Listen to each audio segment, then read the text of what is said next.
কি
হলো তোমার আজ এত দেরি করলে যে?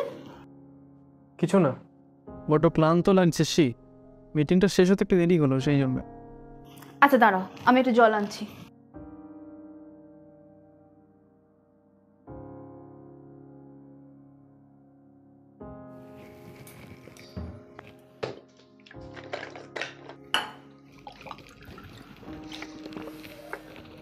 আজ কি সিদ্ধান্ত হলো?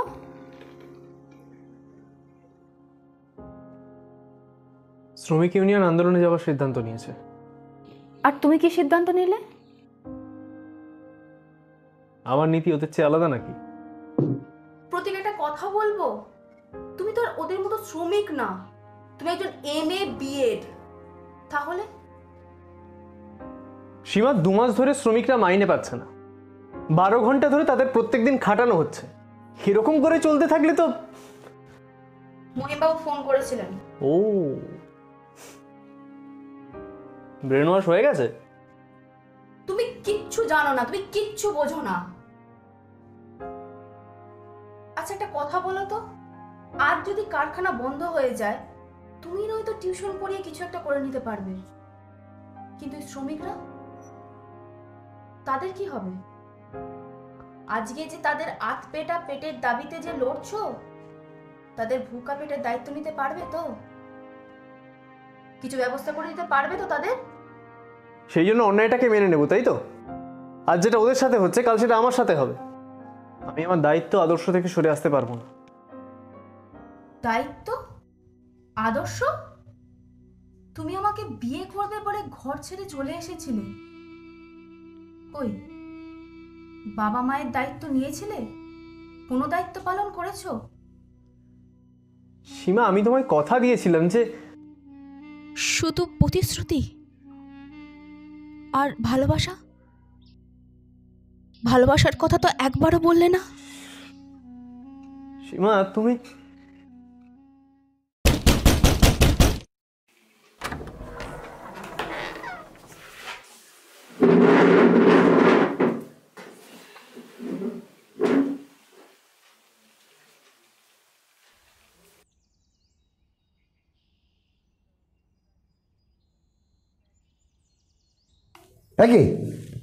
তোমরা কারা? কি চাও এখানে? দাদু, আমরা এই এলাকারই ছেলে, এই আপনার সাথে একটু দেখা করতে এলাম। এভাবে কেউ বাড়িতে ঢোকে? কি চাই তোমাদের, কি চাই? আপনার কলম। আপনি কী সব জিনিসপত্র লেখেন না, ওইগুলো বন্ধ করতে হবে, তার জন্যই সাবধান করতে এলাম। আমাকে ভয় দেখাতে এসছো? হাঁটুর বয়সী ছেলে সব আমার, হ্যাঁ? আমি তোমাদের ভয় পাই না, বেরিয়ে যাও আমার বাড়ি থেকে। আরে দাদু, এত ক্যাচাইন ভালো লাগে না। আপনার লেখা না শান্তি ভঙ্গ হচ্ছে, তাই আপনাকে একটু বোঝাতে এলাম। শান্তি? শান্তি বলে কিছু আছে যে ভঙ্গ হবে? আর তুমি তো গত বছর সব আপনি বুঝবেন না, তোমার সাথে সাথে দল বদলায়, রং বদলায়। পরিবর্তন। এসবে ভয় পাই না আমি, ভয় পেয়েছো তোমরা। বই পুড়িয়ে কলম কিনে তোমরা বসতে পারবে না, মানুষ যাচ্ছে।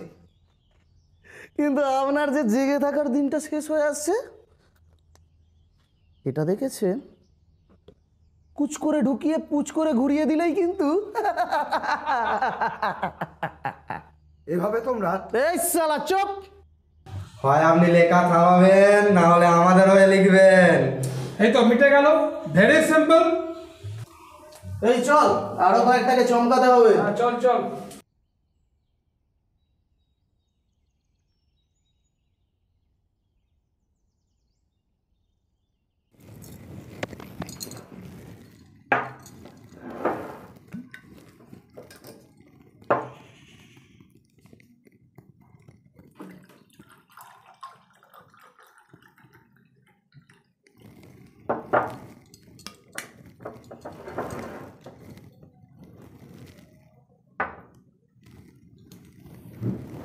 কি হয়েছে বলো তো তোমার?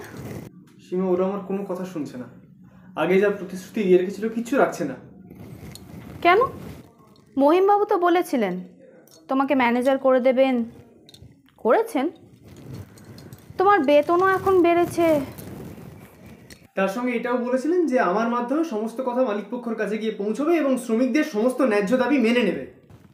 তুমি এখনো? হ্যাঁ, আমি এখনো মানুষই আছি, জানোয়ার হইনি। কি বলতে চাইছো তুমি? আমি আর পারছি না, সে ওরা আমার কথা শুনছে না। আর এরা বলছে যে আমি ওদের সঙ্গে বিশ্বাসঘাতকতা করেছি, নিজের স্বার্থের জন্য, নিজের প্রমোশনের জন্য আমি লড়াই করছিলাম ওদের হয়ে। আমি পারছি না, বিশ্বাস করো, আমি সত্যিই আর পারছি না।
যন্ত্রণা তার শিল্প, আর কলম তারই সত্তা। অস্ত্রহীন সৈনিক সে, নির্বাক এক যোদ্ধা। কখনো সে ধ্বংসের রূপ, কখনো বাসে স্রষ্টা।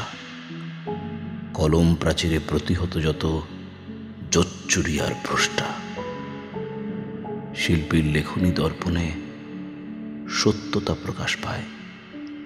ভদ্রবেশী শয়তানরা সেই কলম কিনতে চায়। শিল্পী হবে কাঠের পুতুল, তাদের অভিপ্রায়। সত্তারূপী কলম বেচলে লেখক মারা যায়।